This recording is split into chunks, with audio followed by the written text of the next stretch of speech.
Hello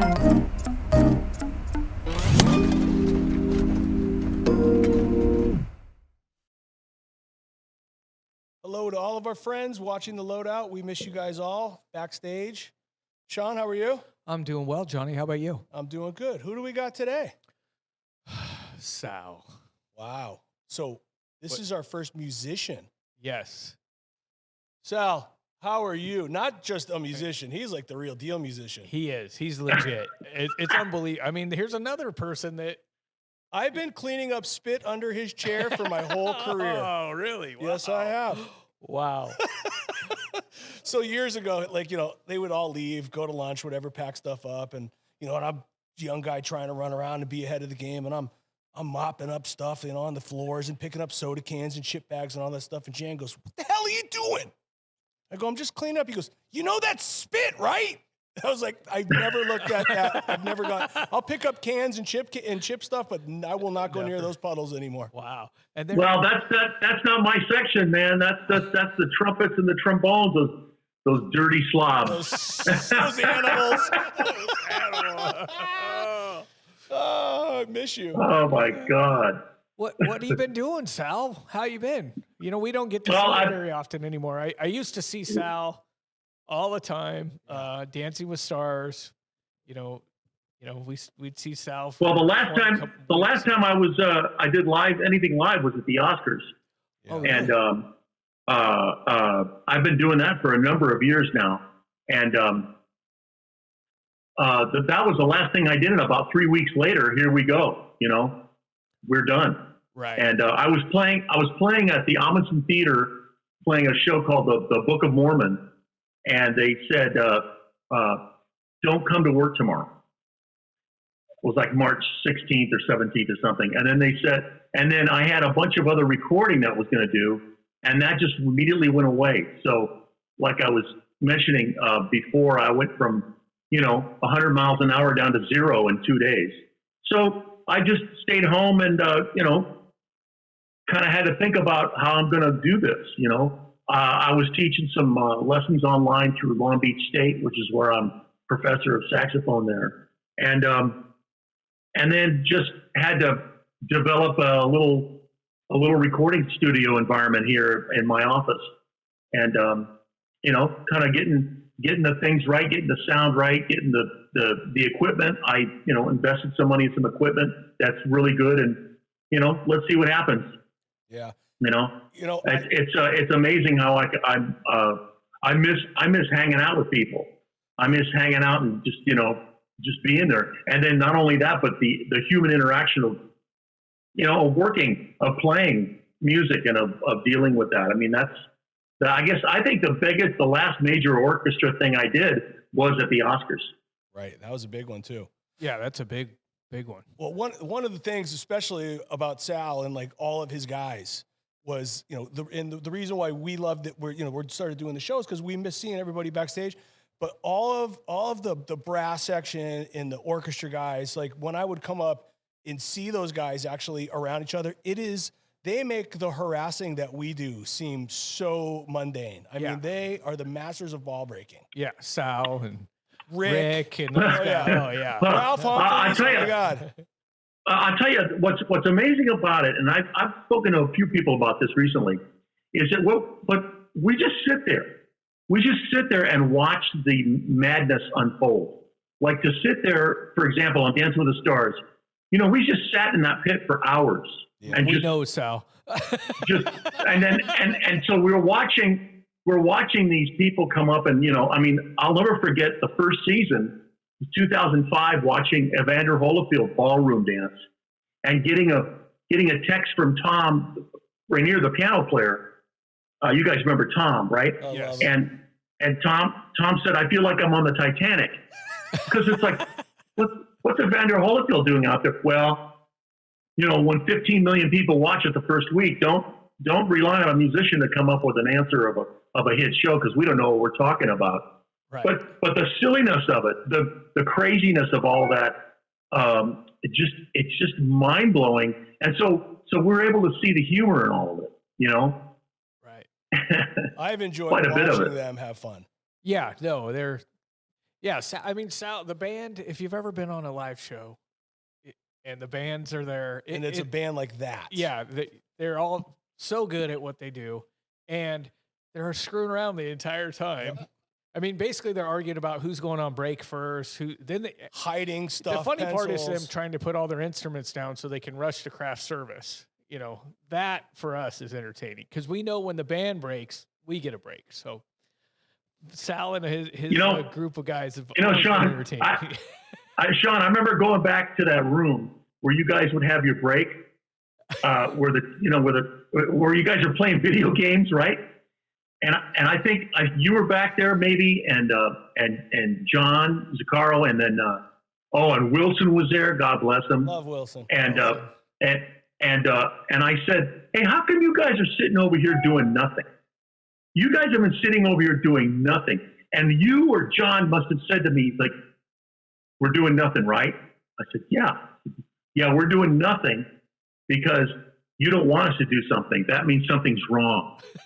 If everything's going good, we're not doing anything. If something's wrong, we're running around trying to fix things. Right. And then you said something like, get the hell out of my face or something like that. No, not us, Sal. Come on. But that's the thing about about doing something in a live setting, whether it's live theater or live television. There's always something to strive for, and all of us are going for the same goal. And it's not just, sure, I could say, the same goal. Be in my car by 6 o'clock when the show's done, right? No, we're trying to accomplish something that's, that like piecing together a show at 2:30 during the dress rehearsal and not really knowing if it's really going to come off or not. Right. And then watching you guys move things around during commercials, like, my God, we're just, that was mind blowing watching all that happen. Right. Setting up stages out of nowhere, out comes a stage, out comes a set, out of nowhere. Even if it involves like driving a car out into the ballroom or something like that. Right. Yeah, no, it kind of gives everybody a mutual respect for each other because everybody's got to do their part and to make these shows happen. And I think if anything, this COVID-19 thing is kind of giving everybody time to reflect on missing that, the teamwork and getting things done and kind of how amazing it all is when you take a step back, So Sal, have you been doing anything else? Any hobbies or what do you do when that people would be surprised that Sal's doing? I golf. You golf? I'm not that great, but I golf. I love doing it. And now that the courses are open, I've been going out and playing. It feels really good. My daughter's a Pilates instructor. I'm one of her clients, and she has an online presence.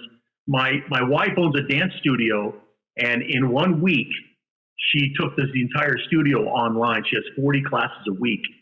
Oh. And so she's watching her do that, watching her go from, a dance studio that had 350 students going in there to nothing to then an online presence. That's really something to be impressed with. I've been helping a little bit with that, not much, but a little bit. But I don't know. Other hobbies, just I don't know. Another thing that I got to do is I got to maintain what I do. I got to practice.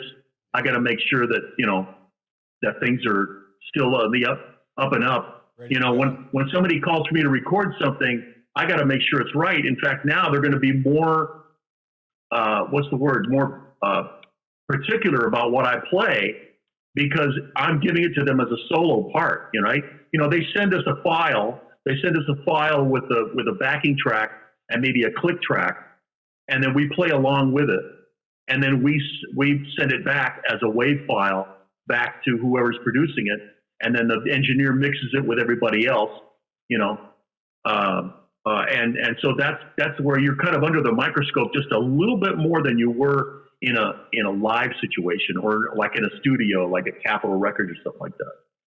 I don't agree with him at all right there. Oh, you don't? I don't. Because one, all the guys who are in his horn section, his cronies, they are the best of the best. I mean, blow you away. Those guys are the worst of the particular of who's playing. Producers and engineers and all those guys, they wouldn't even notice the stuff that like Rick would notice. Right. So the players they're the. Good point. Good point. I mean, I got to see all those Jerry Lewis telethon years where the guys like they could pick stuff out. It blew me away. Right. Yeah, I mean, they're actually good at what they do. Sal, when I was living in that Jerry Lewis telethon era, I was probably a 20-year-old punk at the time, and I couldn't really respect it until years later. And now there's nothing like that show that happens anymore. And the whole pageantry from what we did to actual Jerry himself coming in and like, because Jerry knew every one of these guys. Right. Yeah. And like he would come in and go, "What the hell's going on today? It looks like a music store in here. What the hell is all that percussion?" Remember Dale out there on percussion? Sure. You know, he had just taken over for his teacher, right? Who had just retired. Amazing man. I can't believe I'm forgetting his name. I loved him. But Dale took over, and Dale couldn't have been more nervous. And he was an amazing player. But Jerry came right in and picked him out, and holy Christ, he was like getting rid of congas and shit was flying out of his section. Yeah.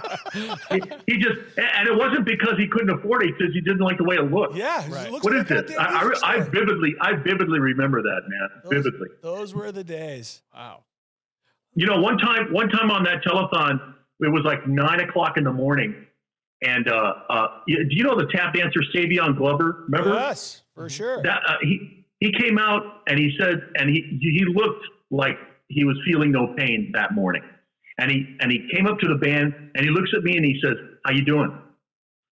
And I said, "Fine." He goes, "You want to play?" I said, "Okay." He goes, "Let's play." And he names a tune, and he starts, and they go, "Ladies and gentlemen, here he is, Savion Glover." And he just starts singing the tune, and then he starts dancing, and I'm playing along with him. We hadn't even talked about it. So now I'm playing. Right. No. So then the drummer and the bass player start playing, and he waves them out. And it's just me. And there's just the two of us, and I'm like, oh man, I'm freaking out over here. I'm freaking out, you know, and that's the spontaneity of that show, the stuff that Jerry would think about in the last minute, you know.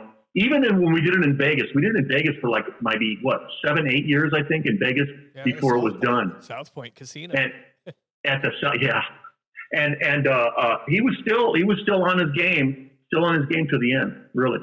I agree. I missed that one.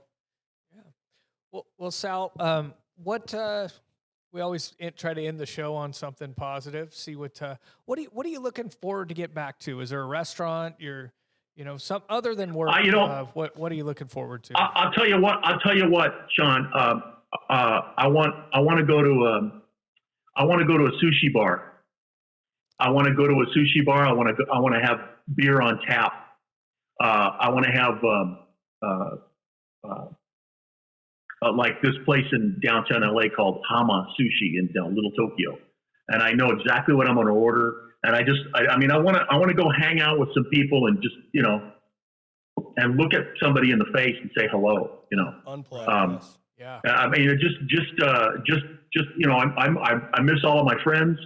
I see my daughters, right, from a distance, but sometimes they come over and have dinner, but yeah, I want to go hang out in places like it used to be, where when the guy hands you the sushi, you take it and eat it. Right. instead of eating it out of a styrofoam, yeah, that's container. not working for me. Container, yeah. No, that's maybe it's just a human interaction that I really, really miss. Yeah, right. Sushi bar. Yeah, definitely. Even you, Sean. Even you. Oh, thanks, Sal. Well, Sal, thank you very much for stopping by the Loadout, and oh man, enjoyed talking to you. I'm so glad you guys have this platform, man. It really is special. And if you see anybody that I know, man, say hello. We definitely please. will. And if you think anybody else, Rick or any of those guys, we'd love to talk to Rick. Yeah, if Rick or what's Rick? Okay. He's the head of the musicians union now, or yeah, he's a vice president of the union. Yeah. God, how did that? Never mind. That's a whole nother show. He's awesome. But But like I said, Sal, very nice to see you. Glad you're safe and healthy, and thanks for stopping by the show. Anything you got, Sal, reach out. We're here for you. Okay. All right. Thanks, man. See you guys. I'll talk to you guys. Thank you. All right. You know, that right there, seriously, is one of those, just seeing him again reminds me of so many things from 25 years ago. Like, I mean, so you didn't get to probably do a lot of these back in the day, but for me, there used to be studio gigs. Like, I came up like going and setting up drums and stuff for studio gigs where all these guys would be in there and they're just ball breaking. I mean, they would be telling jokes that I didn't even understand. Right. But like that whole world that those guys live in, you know, from the musical side, it's so cool, but it's changed so dramatically. Like, there's not the big horn sections anymore. So it's been a drag, but yeah.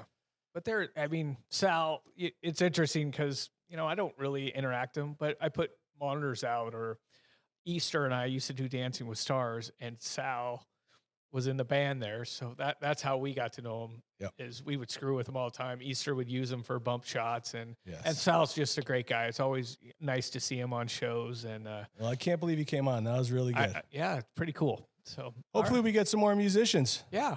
You know any? Shawnee, I'll talk to you later. All right, Johnny. Thanks. Thanks, guys. Thanks, Matt.